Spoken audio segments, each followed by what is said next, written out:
Ansu Fati en prêt et son avenir au FC Barcelone. Ansu Fati a été prêté à Brighton et Hove Albion pour la saison 2023-24. Bien qu'il montre des signes de récupération physique, ses blessures passées continuent d'inquiéter et il ne fait pas partie des plans immédiats du FC Barcelone. Le club reste cependant ouvert à l'idée de le conserver à long terme, mais un nouveau prêt pour la saison 2024-25 est envisageable. Le joueur intéresse la Premier League et la Ligue 1, mais Benfica est le premier club à exprimer un intérêt sérieux selon Pedro Almeida. Le club portugais espère que la participation à la Ligue des Champions jouera en leur faveur. Il serait dit prêt à couvrir une partie du salaire de Fati pour conclure l'accord qui pourrait se concrétiser rapidement si une offre formelle est faite. L'avenir incertain d'Ilkay Gundogan, après l'absence d'Ilkay Gundogan lors du match de Liga contre le Valence FC, des doutes sont apparus concernant son avenir au FC Barcelone. Bien que le club ait justifié son absence par une blessure subie lors du trophée Joan Gamper, Marca rapporte que Barcelone pourrait être prêt à se séparer de l'Allemand cet été. L'objectif serait de réduire la masse salariale de 15 millions d'euros par an et de libérer de l'espace pour Dani Olmo et Pedri dans le milieu de terrain.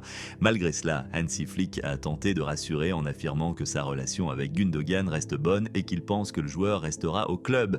Lamine Yamal est le début de la saison 2024-25. Lors de l'ouverture de la saison 2024-25 de la Liga, Lamine Yamal a été titularisé par Hansi Flick lors de la victoire 2-1 du FC Barcelone contre Valence, malgré un été chargé par sa victoire à l'Euro 2024 avec l'Espagne et des difficultés personnelles après l'agression de son père. Yamal a montré son talent et Flick n'a pas hésité à souligner son importance pour l'équipe.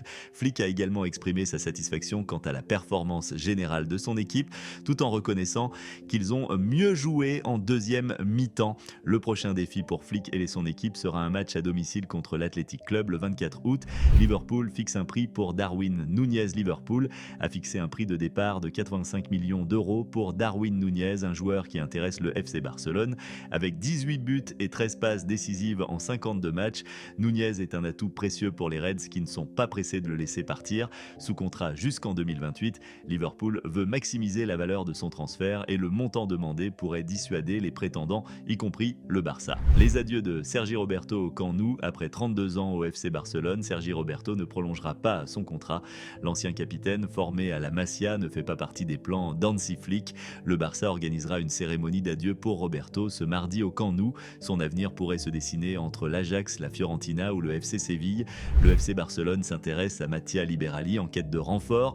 Pour sa ligne offensive, le FC Barcelone s'intéresse de près à Mattia Liberali, une jeune pépite de l'AC Milan, âgé de 17 ans après une saison impressionnante avec 15 buts et 7 passes décisives pour les U19 du Milan. Le milieu offensif italien attire l'attention des dirigeants du Barça. Liberali, sous contrat jusqu'en 2026, est perçu comme un futur grand talent que Barcelone pourrait bien essayer de recruter aux côtés d'autres cibles comme Dani Olmo et Nico Williams. Conclusion, le FC Barcelone est actuellement en pleine réorganisation de son effectif avec plusieurs dossiers chauds, dont ceux de Fati, Gundogan et de jeunes talents comme Liberali. Les prochaines semaines seront décisives pour déterminer la direction que prendra le club catalan et moi je vous retrouve très vite sur la chaîne. À bientôt.